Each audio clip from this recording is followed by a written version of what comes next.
फेरीवाले उचलायला 6 फोन करावे लागतात. मला तुम्हाला ई ई बी 3 प्रमाणांचे रोड क्रॉस करून हद्दी आहे.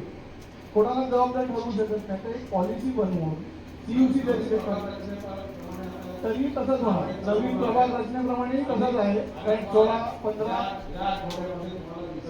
प्रभाग तरी तुम्हाला नवीन प्रभाग रचना होईल नाही तर नंतर त्याप्रमाणे पण 3 प्रभाग रचना होईल. तर यासाठी स्पेसिफिक नावासोबतासाठी तरी आमची विनंती आहे की स्पेसिफिक अधिकारी नेमून तिकडे स्टाफ नेमून त्यांना जबाबदार ठरवून त्यांच्यावर कारवाई झाल्याशिवाय हे साफ होणार नाही. या आठवड्यात तुम्हाला मिळेल आणि असं कोणी चुकीची परमिशन दिल्याचं तुम्ही पेपरवर मागवा. कोणावर अन्याय नाही करायचा. जर अडथळ्याच्या ठिकाणी असतील तर त्यांनी ट्रान्सफर करून नवीन जागा महापालिके मार्केटमध्ये स्थलांतर करू. आपल्या फेरीवाले त्याच्यासाठी स्पेसिफिक अधिकारी नेमून त्याला ऑर्डर काढावी ही आम्हाला विनंती. कुठल्याही अधिकाऱ्याला जबाबदार परत 3 सहाय्यक आयुक्त होणार एकमेकावर ढकलणार साहेब. तुम्ही चिंता करू नका. तुम्हाला रिझल्ट त्या आठवड्यामध्ये टीम बनवून त्या कारवाई करायची विनंती. त्यानंतर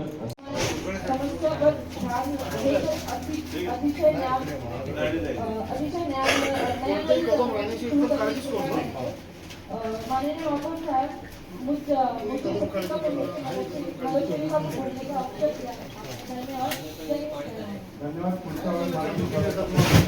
मीटिंग बद्दल तुम्ही काय सांगा? आजची मीटिंग चांगली झाली. खेळीमेळीच्या वातावरणामध्ये झाली. सगळ्या विषयावर सांगोपांग चर्चा झाली. सगळ्यांना मनसोक्त त्यांचं समाधान होईल इथपर्यंत आम्ही चर्चा घडवून आणलेली आहे आणि अशीच चर्चा कायम राहील. कारण खेळीमेळीच्या वातावरणामध्ये आणि एकमेकाला गावाच्या दृष्टीने काय योग्य आहे हे सगळे मिळून एकत्र ठरवतात. हा याच्यामध्ये आहे का कुठेतरी सत्ताधारी पक्ष आपलाच विषय रेटून नेतो, पण आम्ही इकडे तसं काहीही करत नाही. आम्ही सगळ्यांना विश्वासात घेऊन काम करतो.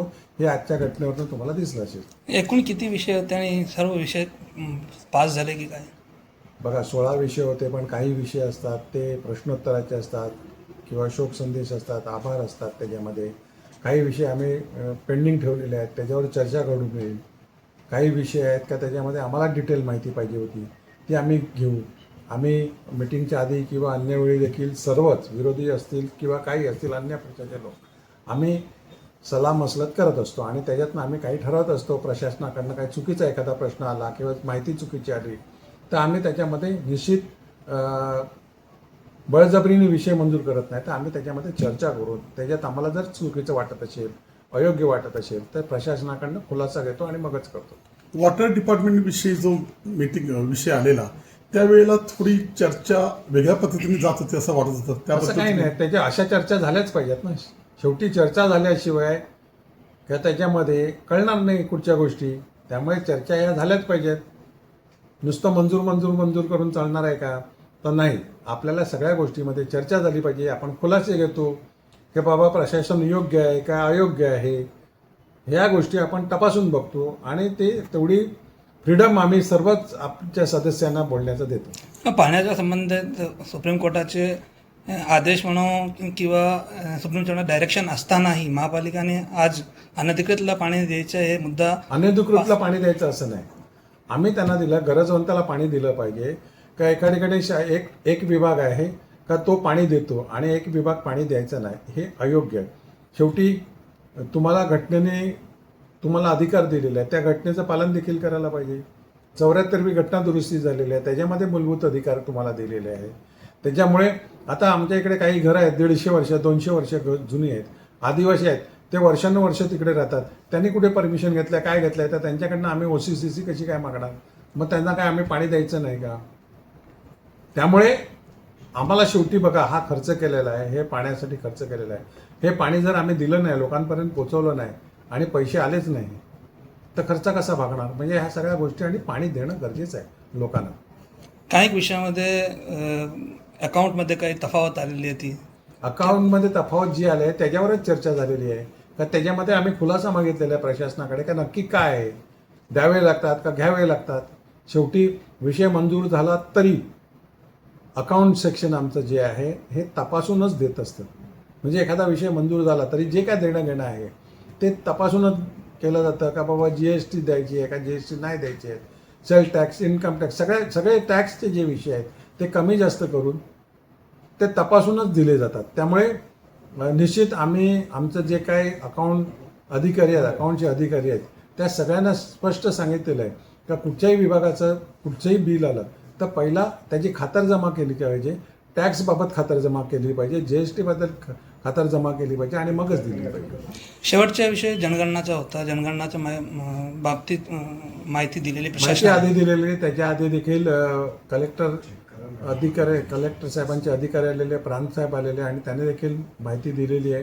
कारण शेवटी लोकांपर्यंत ही माहिती पोहोचली पाहिजे, त्यामुळे प्रत्येक सदस्यांना दिलेली आहे. आता जनतेपर्यंत देखील आम्ही ही माहिती पोहोचवणार आहोत. आणि जनगणनाच्या व्यतिरिक्त सध्या सुरू असलेल्या SIR त्याच्याबद्दल आपण महापौर असताना SIR स्लो नाही, पहिला सुरुवात होती, आता सर्वांनी कामाला सुरुवात केलेली आहे. चांगल्या प्रकारे लोक काम करायला लागलेले आहेत आणि निश्चित उद्दिष्ट जे आहे ते पूर्ण पार पडेल असं मला अपेक्षा आहे.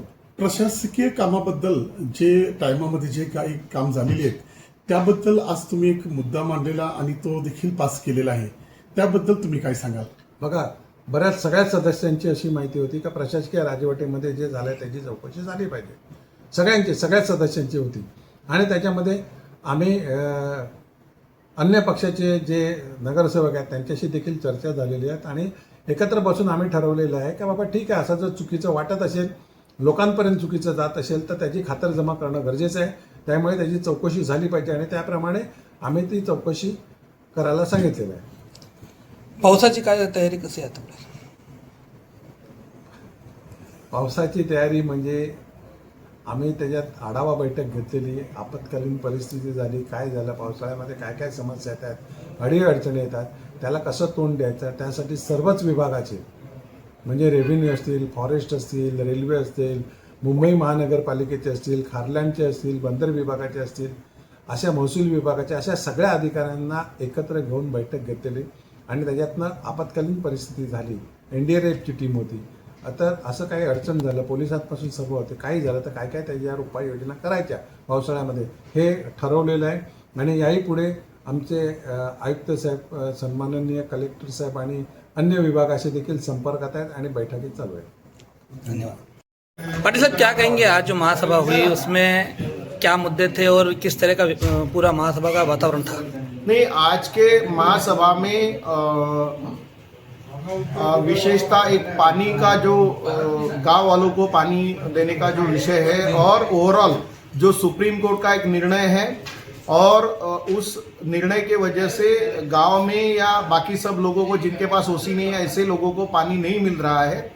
इलीगली पानी लोग कनेक्शन ले रहे हैं लेकिन लीगल जो मांग कर रहे हैं उनको नहीं मिल रहा है, तो उसके विषय में चर्चा हो गई और सभागृह ने एक मत से बोला कि इनको सबको पानी मिलना चाहिए. उस हिसाब से सभी लोगों ने एक मत से एक प्रस्ताव पारित किया कि आने वाले समय में इसमें प्रयास किया जाए और गांवों के लिए पानी मिले.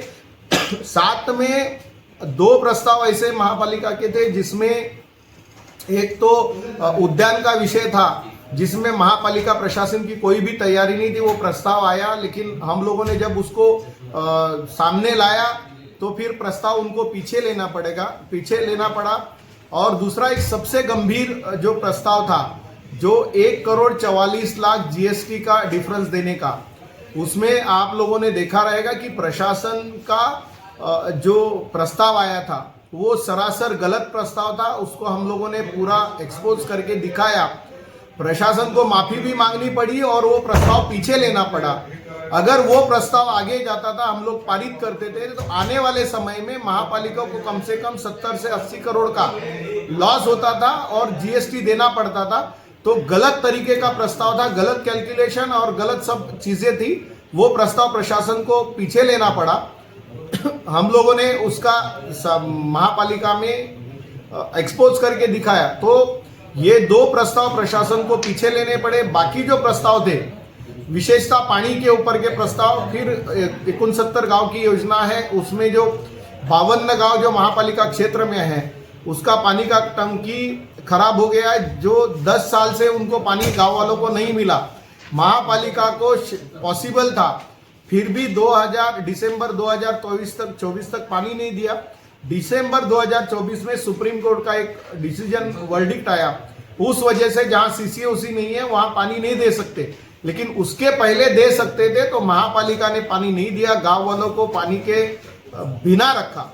तो वो विषय भी हम लोगों ने रखा और ये सब विषय आने वाले दिनों में उसका भी जो गांव वालों का पानी देने का विषय है वो हम लोग वॉर फुटिंग के ले लेंगे। भारतीय जनता पार्टी का हर नगर सेवक गांव वालों को पानी मिले वो पक्ष में है। साथ में ही शहर में जो लोग रहते हैं जिनके पास सीसीओसी है उनको जो पानी मिलने में तकलीफ है उसके ऊपर भी काम कर रहे हैं, और जो बिल्डिंग को ओसी नहीं है उनको पानी मिले ऐसे हमारा प्रयास है। तो उस हिसाब से हम लोग प्रयास कर रहे हैं। साथ में जो 5 करोड़ का निधि सम्माननीय खासदार हेमंत सावरा जी ने डीपीडीसी से लाया था, उसमें से एक उद्यान का 2.5 करोड़ का उद्यान का प्रस्ताव था, लेकिन वो भी प्रस्ताव फुल प्रूफ नहीं था, उसमें बहुत सारी कमियां थी। तो वो प्रस्ताव भी प्रशासन को पीछे लेना पड़ा। तो ये 2 प्रस्ताव पीछे लेने पड़े।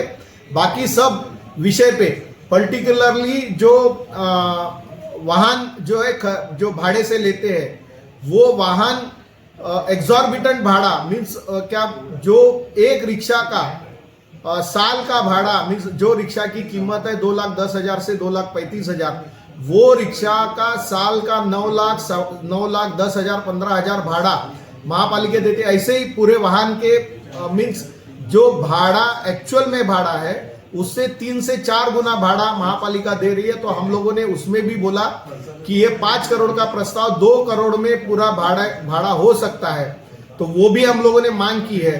तो जो प्रशासन एक बाजू से बोल रहे कि हमारे पास पैसे की कमी है, सत्ताधारी भी बोल रहे कि पैसे की कमी है, साथ में ये जो भाड़े के पीछे करोड़ों रुपया जो लुटाया जा रहा है उसके विरोध में हम लोगों ने उसका विरोध किया, और हम लोगों ने बोला कि ये प्रस्ताव ज्यादा से ज्यादा 2.5 करोड़ का भाड़े में हो सकता है। तो उस तरीके से हम लोगों ने मांग की है। आपने विस्तृत तौर पे यहाँ बातें बताई, लेकिन जो जिस चीज़ का आप जिक्र कर रहे हो पानी का जो मामला है उस पर सुप्रीम कोर्ट का वर्डिक्ट भी था। अब ऐसे में सुप्रीम कोर्ट का डायरेक्शन या सुप्रीम कोर्ट का ऑर्डर होने के बावजूद उस प्रस्ताव को पारित कर ले जाना जिसमें विपक्ष भी साथ देता है, तो ऐसे में क्या ये महासभा का अधिकार है कि सुप्रीम कोर्ट को क्रॉस करे? नहीं, देखो सुप्रीम कोर्ट में उसके देखो ये ठहराव के बेसिस पे महापालिका सुप्रीम कोर्ट में रिव्यू पिटीशन भी कर सकती है कि हमारा जो यहाँ का जो ओवरऑल स्थिति है वो स्थिति हम लोग सुप्रीम कोर्ट के सामने भी रख सकते हैं, स्टेट सेंट्रल गवर्नमेंट के सामने भी रख सकते हैं। तो किसी भी तरीके से राहत मिले इस तरीके का हमारा प्रयास है, और पानी मिलना चाहिए। जो पानी तब अवेलेबल था तो नहीं दिया और अभी अवेलेबल है, लेकिन सुप्रीम कोर्ट का एक विषय वर्डिक्ट है। तो सम्मानीय सुप्रीम कोर्ट के सामने भी हम लोग जा सकते हैं कि जिसमें रिव्यू पिटीशन का एक हमारे पास ऑप्शन अवेलेबल है। आपके ही गट नेता ने सवाल उठाया था कि इस पर्टिकुलर ठहराव के आड़ में कहीं ऐसा नहीं हो कि नए बनने वाले अनाधिकृत को पानी दिया जाए। आज देखो, आज जो हमारे सत्ताधारी और प्रशासन से यही मांग है कि आज भी इलीगल तरीके से कनेक्शन सब जगह दिया जा रहा है। उसमें कौन इन्वॉल्व है, कौन अधिकारी है, कौन लोग है, उसकी जांच होनी चाहिए और ऐसे इलीगल कनेक्शंस बंद होने चाहिए ताकि जो लीगल लोग हैं, लीगल रहने वाले लोग हैं, उनको पानी मिले। अच्छा, महीने भर के बाद में मानसून सीजन शुरू हो जाएगा। महानगर पालिका दावा करती है कि इस बार पानी नहीं भरेगा जैसा कि हर साल भरता है उसी विराट में, तो आपको क्या लगता है कि जिससे अभी काम कर रही है? महापालिका 2018 से बोल रही है, उन्होंने बोला था 19 से, उनके नेता ने बोला था अगले साल पानी नहीं भरेगा, तो पानी भर रहा है ना।